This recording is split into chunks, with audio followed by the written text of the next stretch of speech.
Tá aí ela. Olá, boa noite. Tá me escutando direitinho, Mari? Eu tô, e tu? Tá um pouquinho baixo para mim, mas vamos lá. Eu não sei se dá para aumentar o teu volume aí. Assim, tá bom? Tá bom. Vamos lá. Pessoal, queria que vocês recebessem com o maior prazer aqui a Mariane Colares.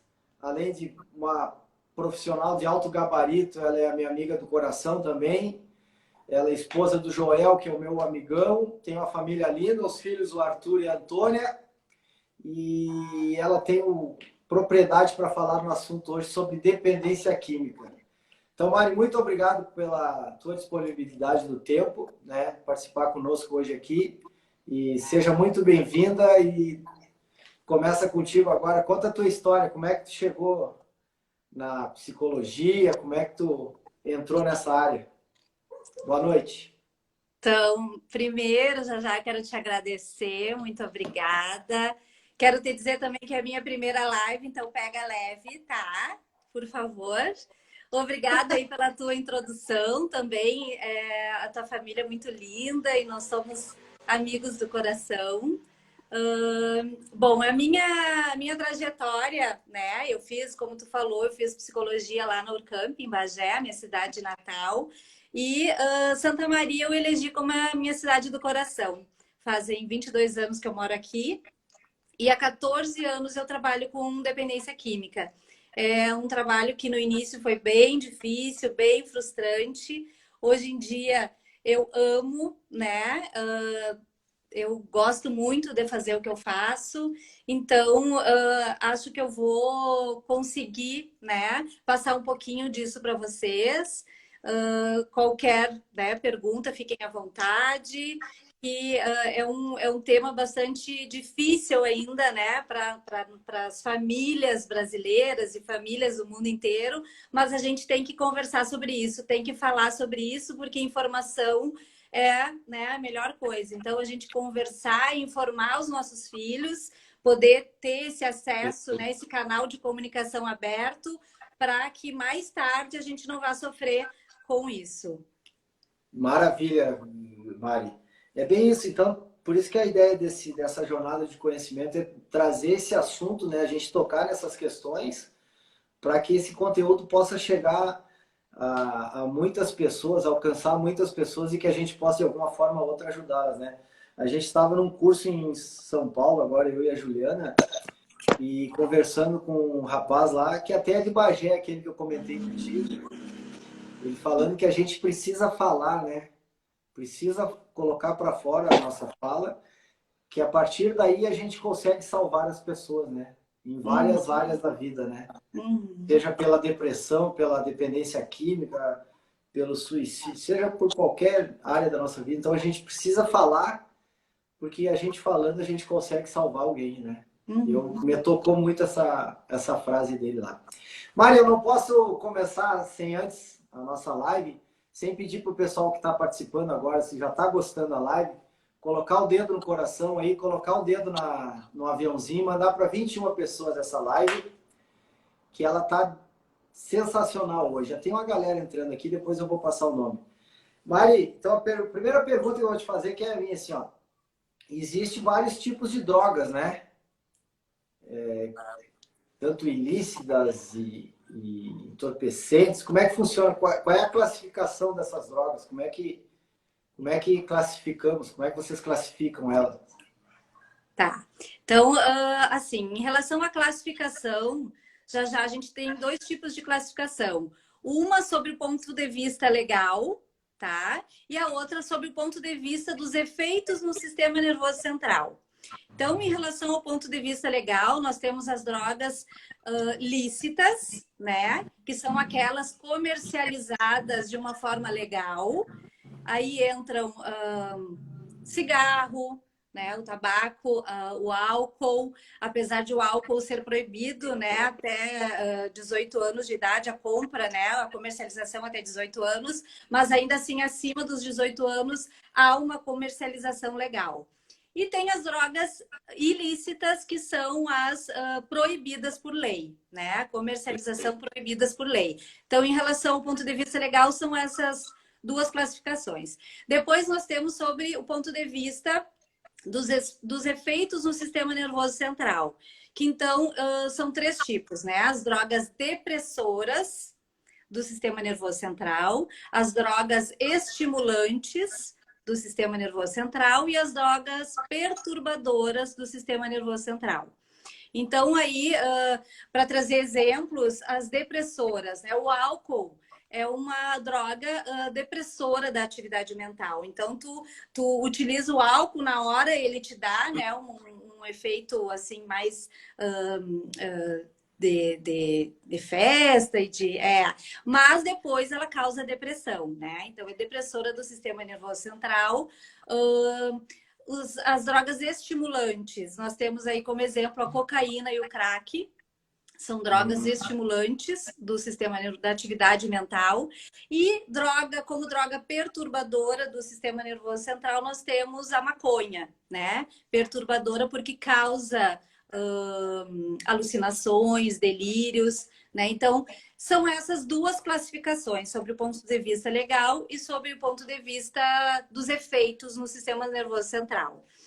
Uma coisa importante de falar também é sobre os padrões de consumo, né? A gente tem três tipos de padrões de consumo hoje: o uso, o abuso e a dependência, né? Então, é importante falar o uso. O uso é quando a pessoa ela consegue se auto-administrar, é o beber socialmente que a gente costuma falar, né? Então, esse beber, esse uso, a gente consegue se auto-administrar. Depois tem o abuso. O abuso, ele chega, né? Ele tem um alto risco de consequências prejudiciais, né? Então, o abuso, como a gente fala, ele acontece esporadicamente, né? Mas ele é quando a pessoa bebe demais ou usa algum tipo de droga demais, então ele abusa daquele uso e acaba causando algum tipo de prejuízo, né? E a dependência, então, é quando já há, né, estabelecido um sofrimento em relação a um sofrimento significativo em relação ao uso. Então, daí já é a questão da dependência. Beleza. Aí que já vai começar a entrar, o que eu falo assim, quando já está na questão da dependência, já entra muito problema já familiar, né? As pessoas já começam o sofrimento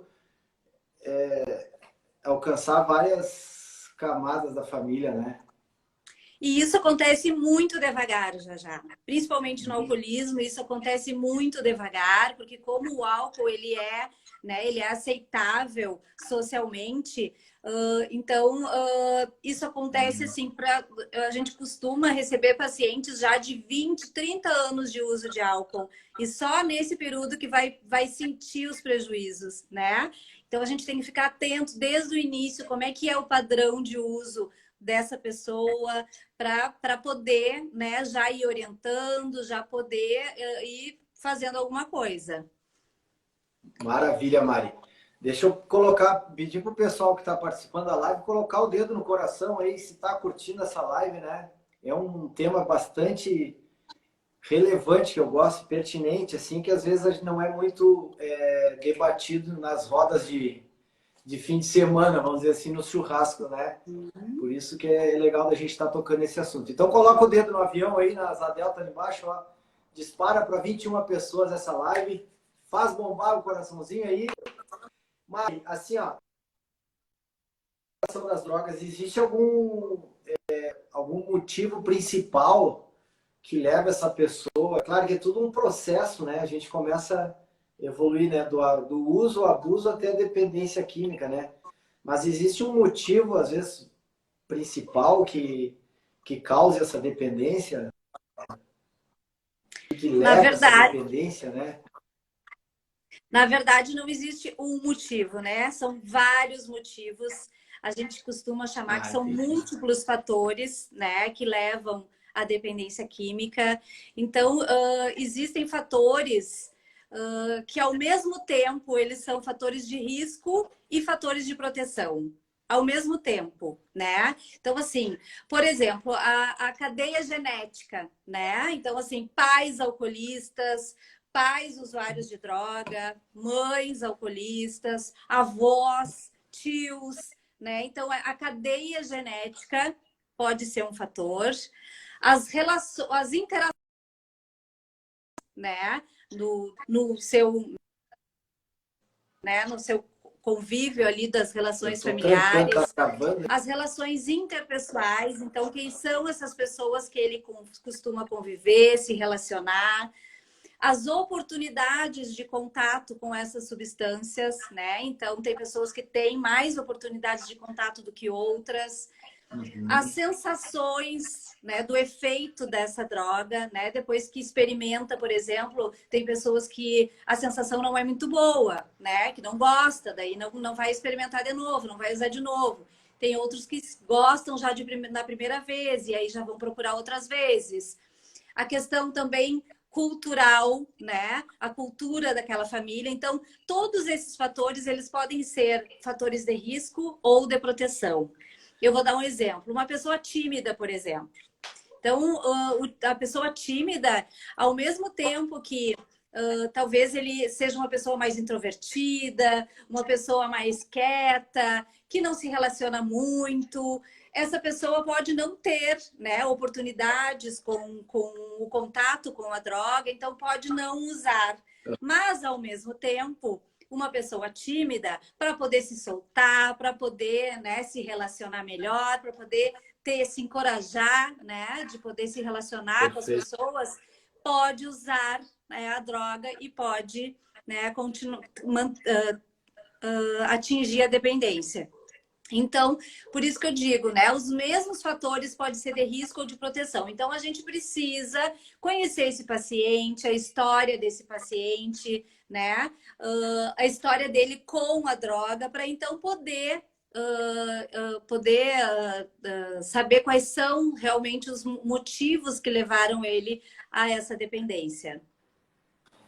Sabe que é mais ou menos como eu trabalho no estúdio lá, como eu trabalho com reabilitação, né, e atividade física, a gente precisa conhecer a pessoa, né, o aluno que chega para mim. Eu preciso saber quem é o José que está chegando, para saber o histórico dele, qual é a rotina que ele teve, para poder identificar os movimentos, os exercícios, para que consiga uma reabilitação dos movimentos. Porque o mesmo, acho que eu falei na live passada, eu não posso dar o mesmo exercício, o mesmo movimento para o José e para o João, né? Sendo que o José Sim. tem dor nas costas e o João tem dor no pé. Então eu não posso reabilitar com o mesmo protocolo. E eu acho que na psicologia é a mesma forma, né? Tem que entender o paciente para conseguir auxiliá-lo e ajudá-lo a ele a sair desse quadro, né? Uhum, com certeza, a gente precisa conhecer a história de vida, esses fatores que elencar quais são os fatores de proteção dele, quais são os fatores de risco dele, para então poder, né, ajudar, tentar ajudar. Muito legal. Mari, e como é que funciona para ti, né, que já tem essa experiência, esse know-how com a dependência química e atuando com os pacientes? Como é que funciona o tratamento? A pessoa chegou lá, já. Eu estou colocando a minha questão, a minha dúvida aqui. A pessoa chegou para te procurar, para te procurar lá, e eu acho que acredito que a maioria das pessoas, quando procuram, é porque já estão no último quadro, assim, né, de dependência, já não consegue mais ter o controle da situação quando procura os profissionais. E como é que funciona o tratamento para dependência química dependente, assim? Como assim, o tratamento, de uma forma geral, ele primeiro, né, a pessoa precisa fazer uma desintoxicação, né? Então, se ela está em uso, realmente assim, uso pesado, precisa fazer essa Tá desintoxicação. travando? E o primeiro passo é o tratamento farmacológico. Tá me escutando?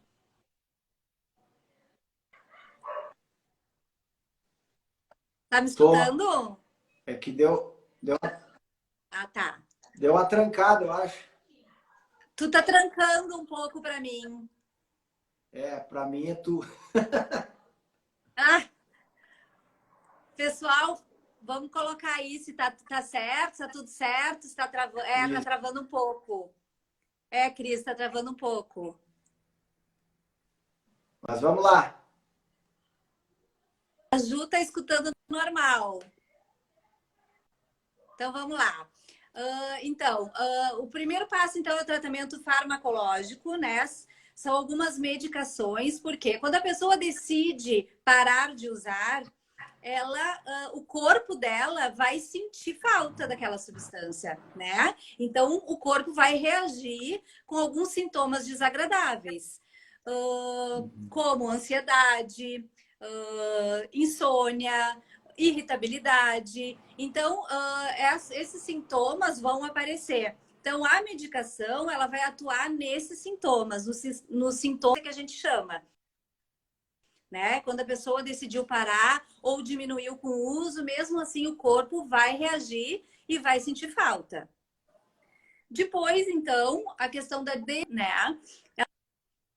Ela pode ser feita dentro do hospital, né? Uma internação hospitalar, ou então uma internação domiciliar, que a gente indica a internação domiciliar para quando existe uma rede de apoio, né? Uma rede familiar de apoio que possa estar acompanhando aquele paciente, aquele usuário, e que possa estar junto, né? Que daí ele não vai sair sozinho, ele vai tomar as medicações corretamente, vai ficar mais em casa. Então, é uma internação domiciliar que a gente fala. E, como eu falei, a internação hospitalar, né? Tem também o tratamento ambulatorial, que é o tratamento que o paciente ele fica em casa, vai só nos atendimentos, seja atendimento psiquiátrico, atendimento psicológico, com um terapeuta ocupacional, né? Aí vai depender do plano terapêutico que foi estabelecido. Então, esse é o tratamento ambulatorial. Depois a gente tem o tratamento nas comunidades terapêuticas, que são tratamentos mais longos, de 9 a 12 meses, mais ou menos, né? A comunidade terapêutica, ela Nossa. trabalha como um tripé, que eles chamam, que é trabalho, disciplina e religião. Então, vários pacientes se beneficiam desse tratamento e é uma outra opção. E nós temos os tratamentos de grupos de apoio, né? Os grupos de autoajuda, que a gente chama, que são os AAs e os NAs, que existem vários aqui na cidade, né? Então, são grupos abertos, é só chegar, eles acolhem aquele usuário, aquele paciente muito bem. E também vários pacientes se beneficiam desse tipo de tratamento.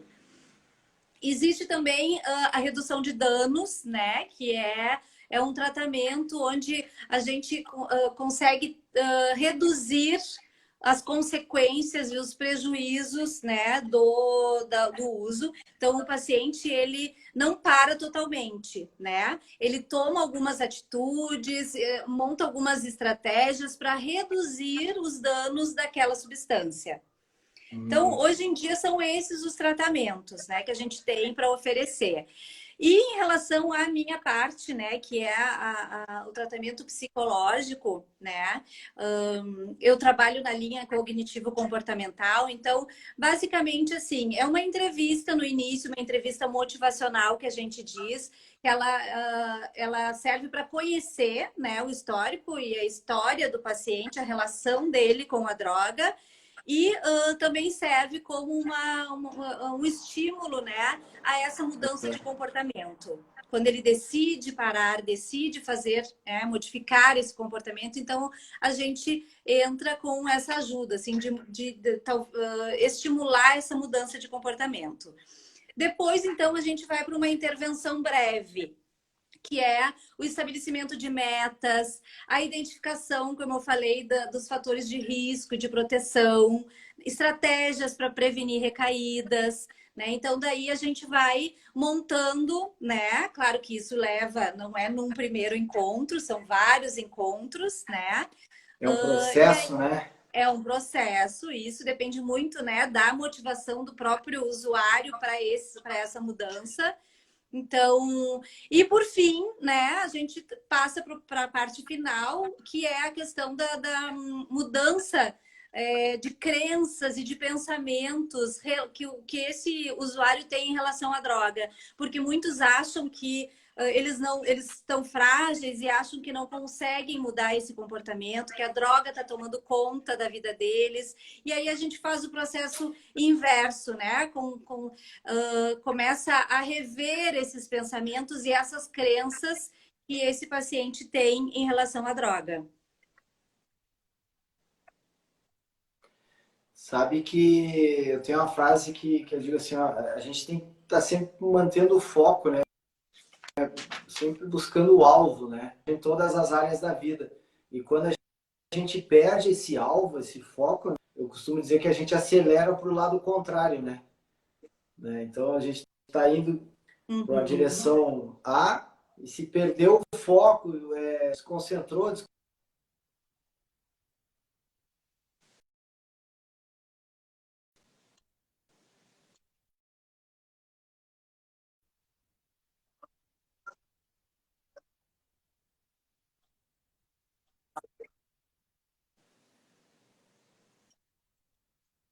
Uhum. Tá cortando um pouquinho para mim.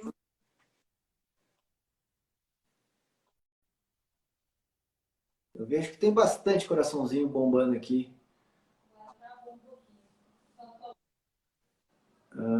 Travou? Então tem uma galera chegando só aí, ó. Então tá. Vamos dando sequência aí, que a gente depende sempre da internet, né?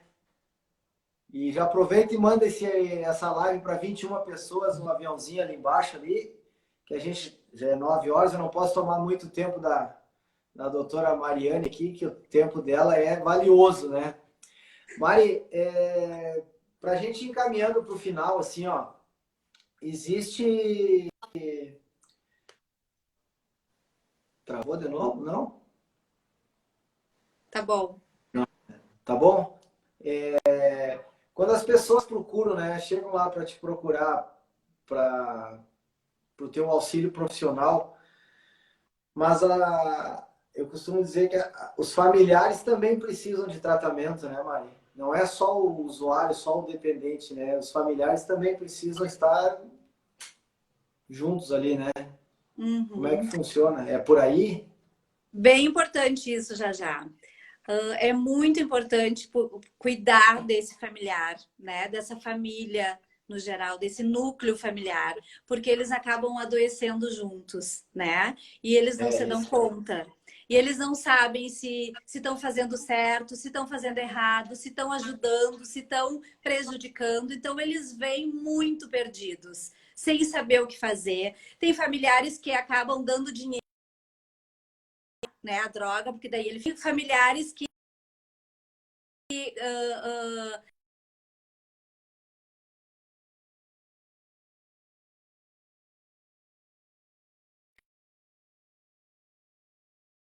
de orientar o familiar.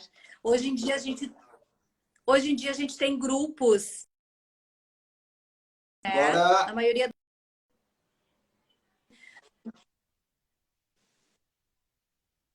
tá bom? Então, preciso da ajuda das pessoas aí. Me ajuda, está trancando, não está? Como é que está funcionando?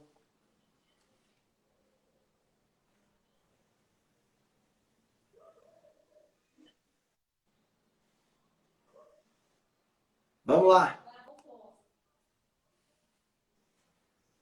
então, como eu estava falando, ó, tá falhando, agora voltou. Bom, então é muito importante essa ajuda, né? O núcleo familiar.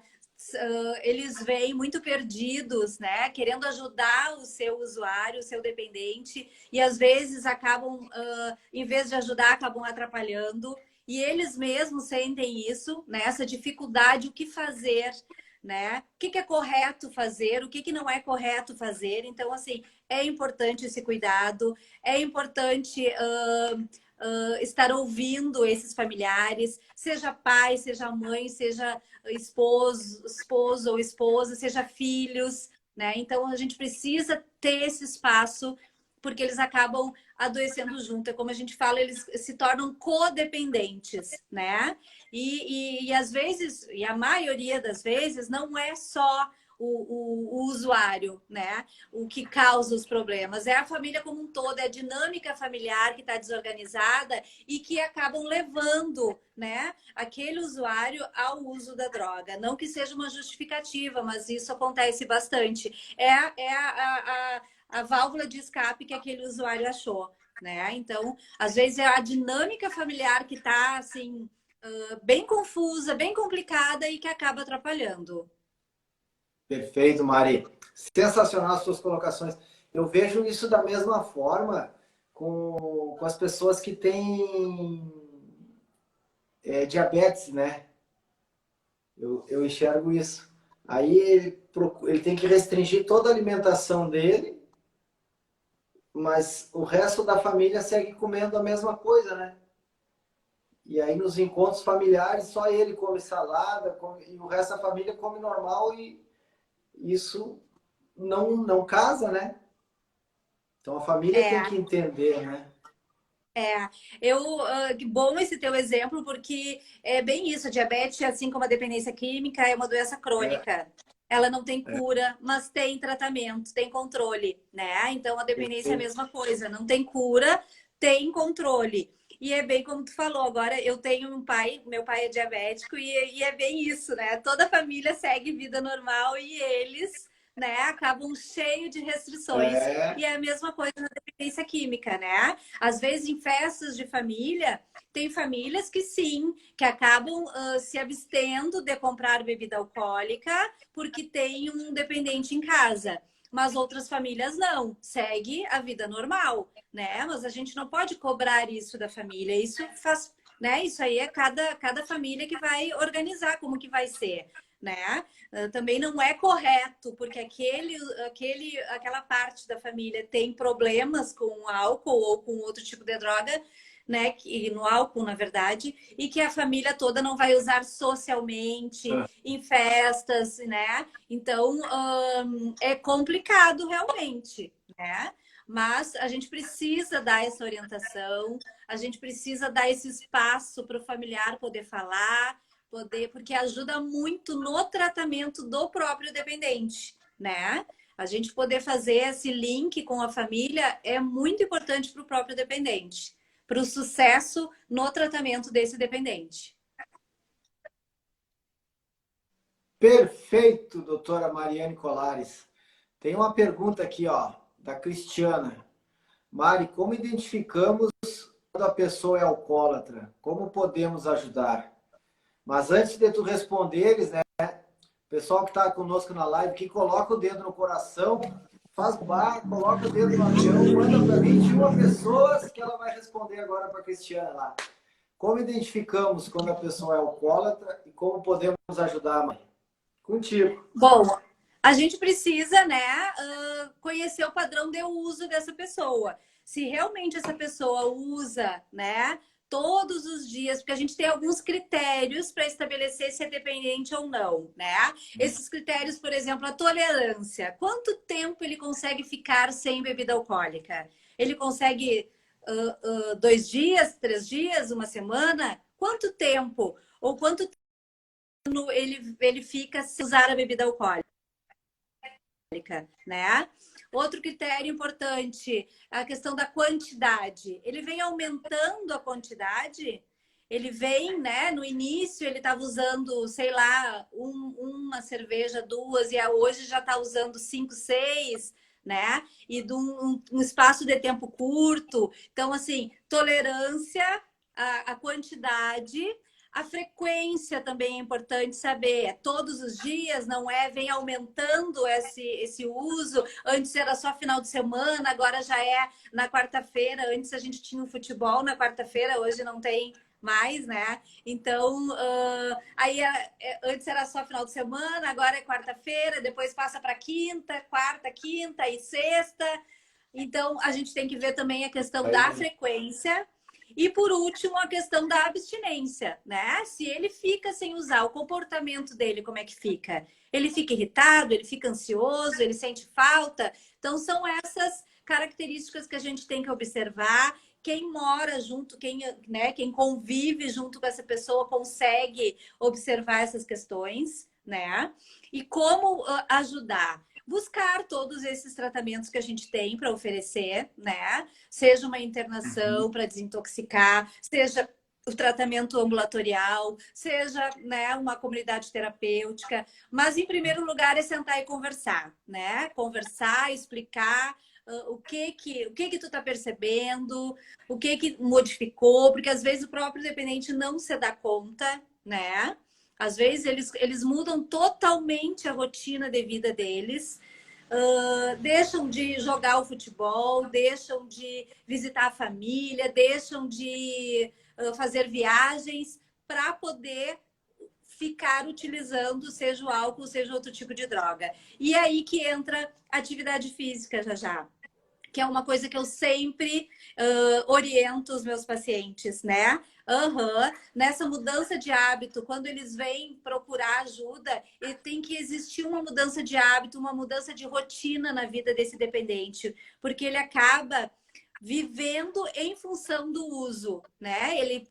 Os pacientes trabalham, por exemplo, não vem a hora de chegar às 18 horas, a hora que para de trabalhar para poder ir para o bar, para poder comprar cerveja ou levar para casa, para poder ir em algum lugar comprar droga para poder levar para casa. Então, assim, eles vivem em função da droga, né? Então, a gente estimula essa mudança de rotina, mudança de comportamento, incluir coisas mais saudáveis na sua rotina, atividade física, uma alimentação mais saudável, né? Ficar mais com a família. Então, tudo isso são orientações, né, que a gente dá para que possa ter sucesso também o tratamento desse paciente. Voltando ao assunto a Cristiana agradeceu a tua resposta aí, Mário.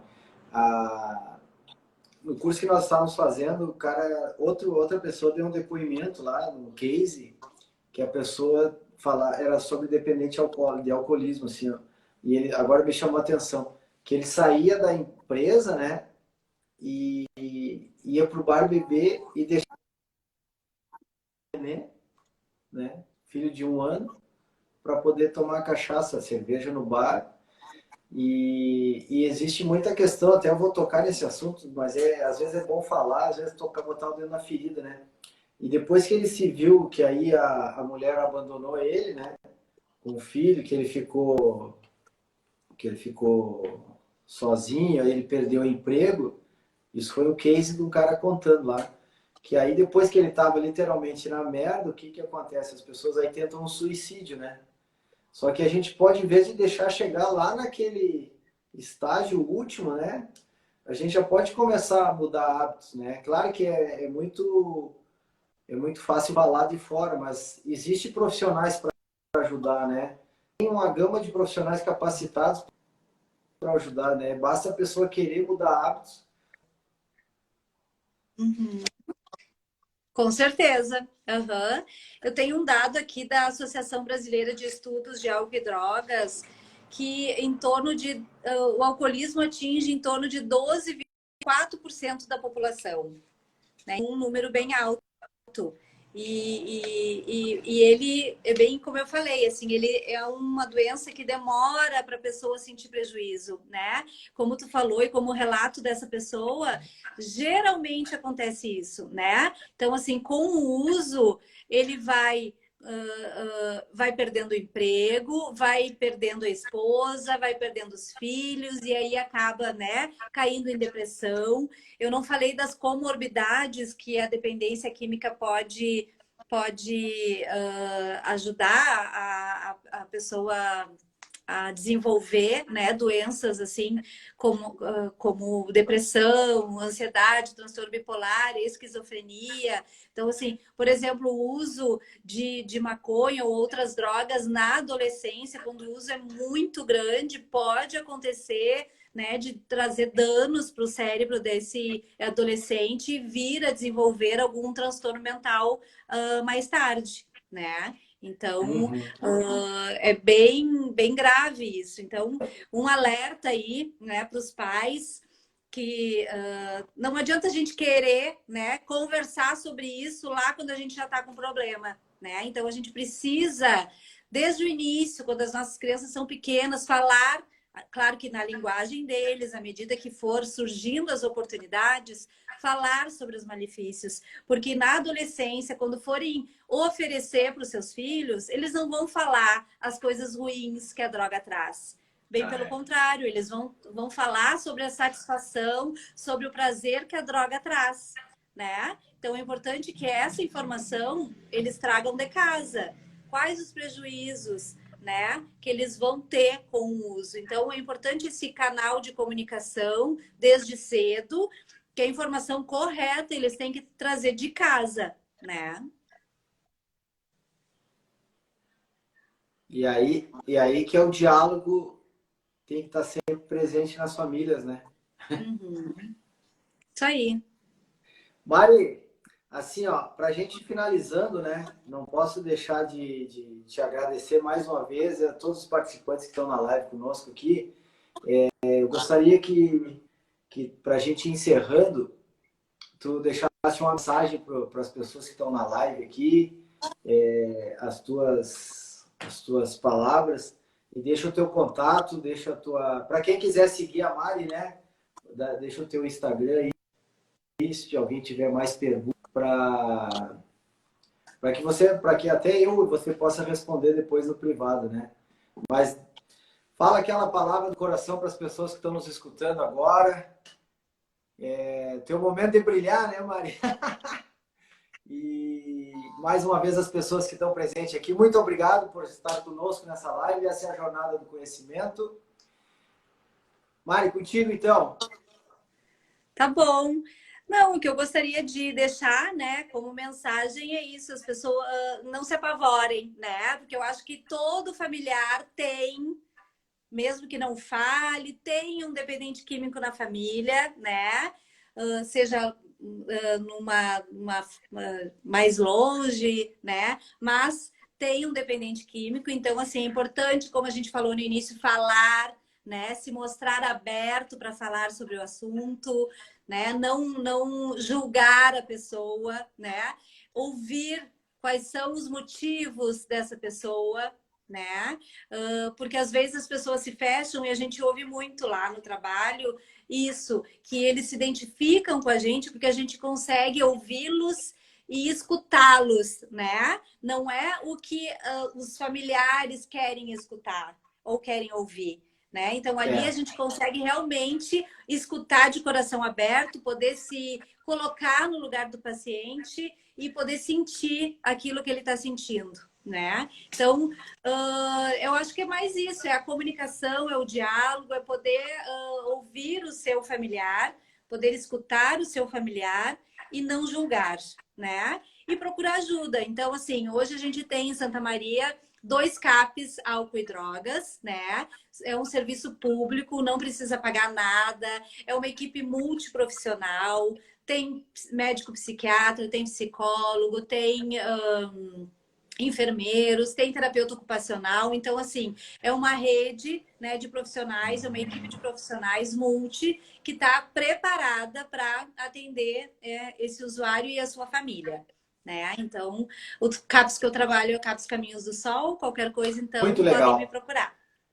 Gratidão pela tua disponibilidade.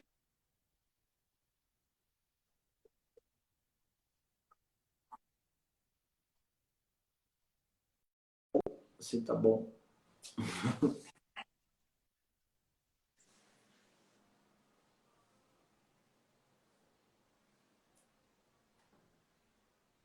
E aí, tá me escutando?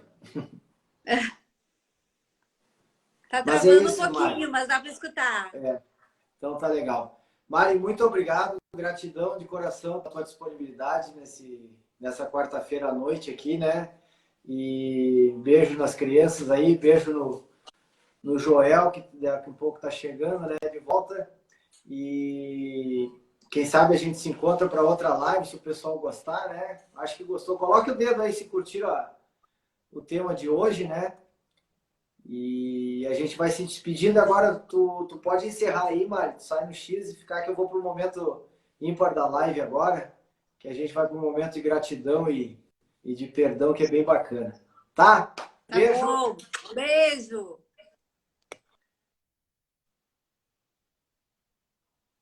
Isso.